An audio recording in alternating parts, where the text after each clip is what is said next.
कि संकट में हो वतन खोले नहीं सोचो वो खून की रवानी किसी काम की। अरे संकट में हो वतन खोले नहीं सोचो वो खून की रवानी किसी काम की। स्वार्थों की चोरस पे हारती ही जा रही स्वाभिमानी शून्य जिंदगानी किसी काम की। और जिंदगी में त्याग देश प्रेम बलिदान ना हो तो वो जिंदगी की कहानी किसी काम की। काटिने जो माटी का चुकाए बिना ढल जाए वो जवानी जवानी किसी काम की। मेरे प्यारे भाइयों बहनों, इस निवाड़ी की धरती पर अधिक मात्रा में युवा शक्ति उपस्थित है जिनकी धमनियों में, रगों में, रक्त में, खून में, लहू में अपने हक अधिकार के खिलाफ लड़ने की ऊर्जा है, शक्ति है, हिम्मत है, सामर्थ्य है और जज्बा है। तब इन युवाओं के सम्मान में 4 पंक्तियां पढ़ता हूँ कि युवाओं की धमनियों में रक्त का उबाल ना हो तो वो रक्त की रवानी किसी काम की। अरे युवाओं की धमनियों में रक्त का उबाल ना हो तो वो रक्त की रवानी किसी काम की। और जिंदगी की जंग में जीत की उमंग ना हो वो जुनून और जवानी किसी काम की। और जीवन की राह में संघर्षों का दौर ना हो तो वो जिंदगी की कहानी किसी काम की।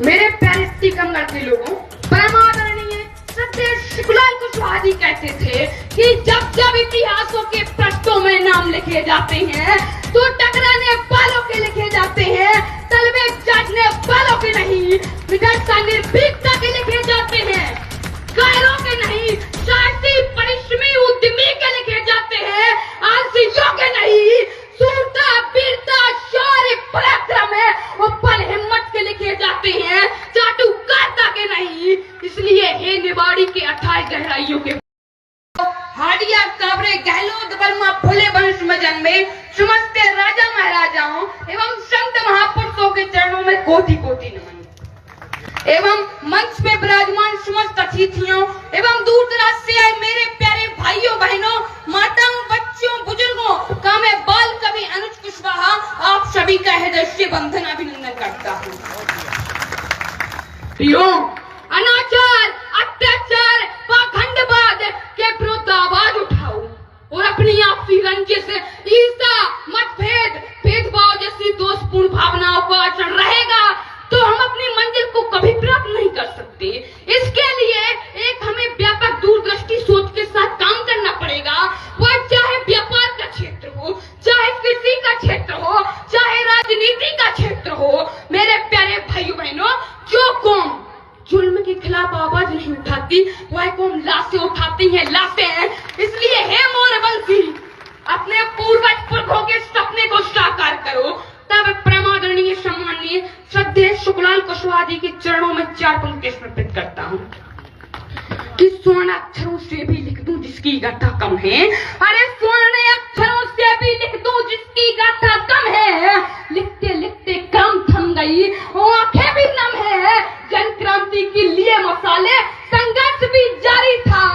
सतना का वह शेर कुछ लोगों की करतूतों पर भारी था। अरे 5 जनवरी सन 1964 वो गांव बजवाही का लाल था।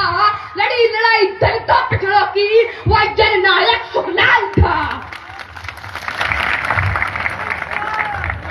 शुक्लाल कुशवाहा, शुक्लाल कुशवाहा कि दीन दुखी निर्बलहीनों के बनकर आए लाल थे, कि दीन दुखी निर्बलहीनों के बनकर आए लाल थे।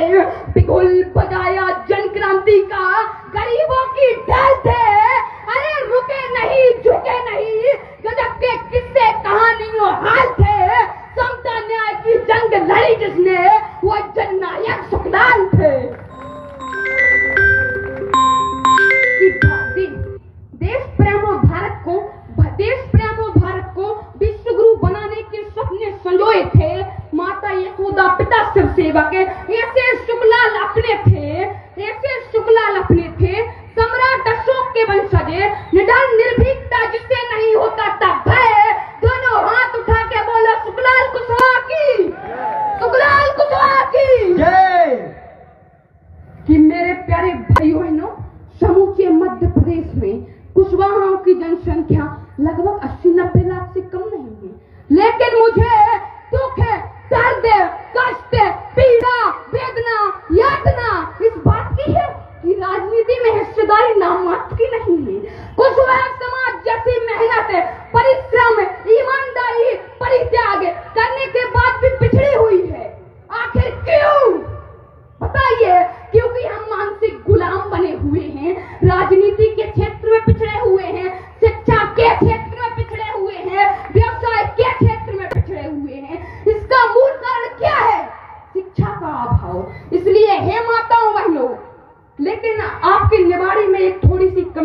दर्शाई कि यहाँ पर पुरुषों की संख्या तो बहुत अधिक है लेकिन महिलाओं की संख्या नहीं। तो घर जाकर अपनी महिलाओं से कहना, हे माताओं बहनों, अपने बच्चों को शिक्षित कीजिए, वो 1000 काम छोड़कर उनको विद्यालय भेजिए।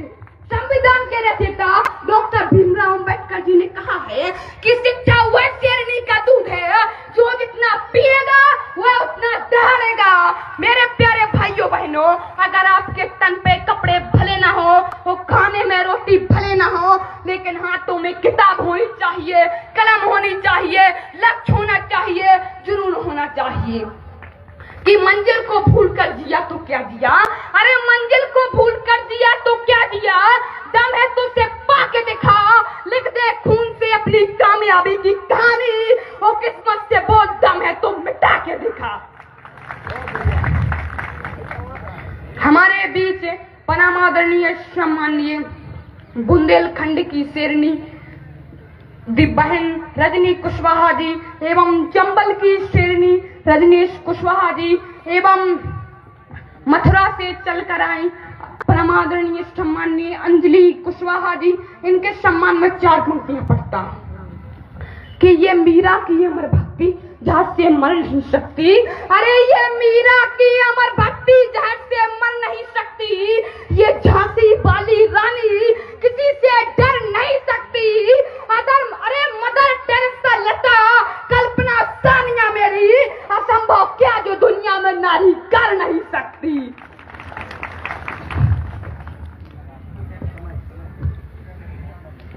मेरे प्यारे भाइयों बहनों, हर धर्म हर बिरादरी के लिए निरंतर काम करते हुए जब मां सावित्रीबाई फुले कन्याओं को पढ़ाने जाती थी तो कुछ तथाकथित लोगों को जलन होती थी, पीड़ा होती थी, कष्ट होते थे, कांटे चुभते थे, विरोध करते थे। आखिर क्यों?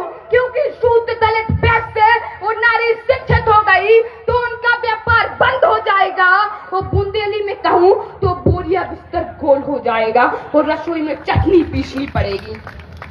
तब माता सावित्रीबाई फुले के चरणों में 4 पंक्तियां समर्पित करता हूँ कि स्वर्ण अक्षरों से भी लिख दूं जिसकी गाथा कम है, इतिहासों के पृष्ठों में गायब कर दी जिसका मुझको गम है, अरे नारी शिक्षा और सम्मान की खातिर जिसने दर दर ठोकर खाई थी, वह साधारण सी नारी नहीं, शिक्षा की देवी सावित्रीबाई थी।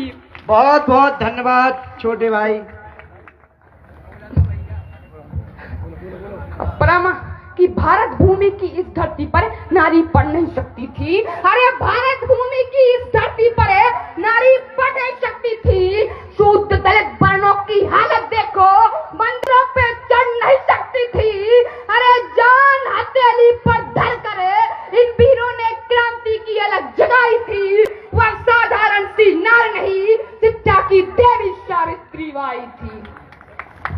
हमारे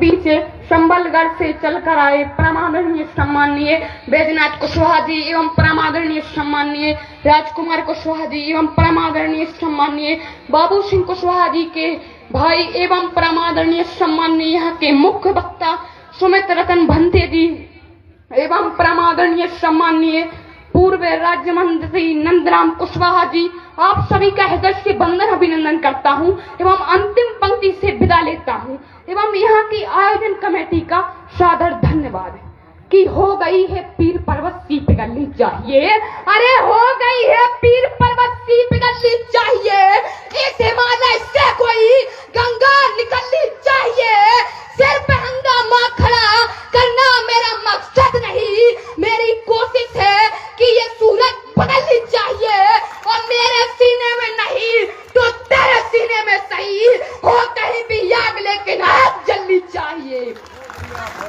बहुत बहुत धन्यवाद। बहुत बहुत धन्यवाद छोटे भाई अनुज। मैं अपनी तरफ से आपको 2100 रुपये भेंट करता हूं कि आप और मैं इनके माता पिता को भी धन्यवाद देना चाहता हूं और आप लोगों को भी ये संदेश देना चाहता हूं कि आप भी अपने घर में ऐसे लाल और ऐसी बेटियों को जन्म दें ताकि वो केवल निवाड़ी जिले में नहीं पूरे मध्य प्रदेश और पूरे देश में नाम रोशन कर सके। आज से यह प्रण लेके जाना है, आप सबको आज से यह प्रण लेकर जाना है कि हमें अपने घर में शिक्षा की ज्योति जलाना है और बाल कवि अनुज बनाना है, बाल कवि अनुज बनाना है। अगर आप शिक्षित हो गए तो वो दिन दूर नहीं, आपके आने वाली पीढ़ी के भविष्य के सारे रास्ते खुल जाएंगे। अब मैं